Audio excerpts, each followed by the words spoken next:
அனடேஷன்ஸ்னால் என்ன, அது என்னன்னு தெரிஞ்சதுக்கு முன்னாடி இந்த மாதிரி இன்ட்ரோ டிப்ஸ்க்கு என்ன மறக்காமல் ஃபாலோ பண்ணிக்கோங்க.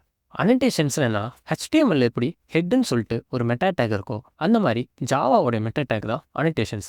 அனடேஷன்ஸில் சம் இன்ஃபர்மேஷன் இருக்கும். அது எதுக்குன்னா கம்பைலருக்கோ இல்லை ஃப்ரேம் ஒர்க்ஸ்க்கோ அந்த அனடேட்டட் கோட் வந்துட்டு என்ன பெர்ஃபார்ம் பண்ணுது, என்ன ஆப்ரேஷன் பண்ணுது அப்படிங்கிற இன்ஃபர்மேஷன் ஸ்டோர் ஆகிருக்கும். அனடேஷன்ஸை நம்ம எதுக்கு யூஸ் பண்ணுவோம்னா பாய்லர் பிளேட்டை ரெடியூஸ் பண்ணுறதுக்கு, ஸ்ப்ரிங், ஹைபர்னெட் இந்த மாதிரி ஃப்ரேம் ஒர்க்ஸ்க்கு ஹெல்ப் பண்ணும். இது கம்பைல் டைம் செக்கை எனேபிள் பண்ணும், கோட் ரீடபிலிட்டியை இம்ப்ரூவ் பண்ணும். ஜாவாவில் இருக்கிற காமன் அனடேஷன்ஸ் என்னென்னா அனடேஷன் ஓவர் ரைட். இது எதுக்கு யூஸ் பண்ணோம்னா ஓவர் ரைட் பண்ணுற மெத்தடை காமிக்கிறதுக்கு.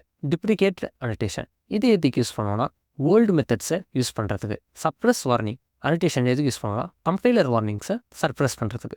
இந்த மாதிரி ஃப்ரேம் ஒர்க்ஸுக்கும் ஒரு சில அனடேஷன்ஸ் இருக்குது. Like annotation component, annotation service, annotation repository, annotation controller, annotation rest controller, இந்த மாதிரி நிறைய அனடேஷன்ஸ் இருக்குது. நம்மளால் கஸ்டம் அனடேஷன்ஸ் யூஸ் பண்ண முடியும். இந்த எக்ஸாம்பிள் வந்துட்டு ஒரு சிம்பிள் அனடேஷன் க்ரியேட் பண்ணுறதுக்கான எக்ஸாம்பிள். இந்த எக்ஸாம்பிளில் மேலே அனடேஷன் ரிட்டன்ஷன் எதுக்கு யூஸ் பண்ணுவாங்கன்னா அந்த அனடேஷன் எப்போ அவைலபிளாக இருக்கணும், கம்பைல் டைம்லையா ரன் டைம்லையா அப்படின்னு சொல்லிட்டு இந்த அனடேஷன் தான் முடிவு பண்ணணும். அனடேஷன் டார்கெட் இது எதுக்கு யூஸ் பண்ணணும்னா அந்த அனடேஷனை எங்கே யூஸ் பண்ணலாங்கிறதுக்கு, மெத்தட்லையா வேரியபிள்ஸ்லையா அப்படின்னு சொல்லிட்டு. இந்த வீடியோ புரிஞ்சிருந்துச்சுன்னா இந்த வீடியோ லைக் பண்ணுங்கள்.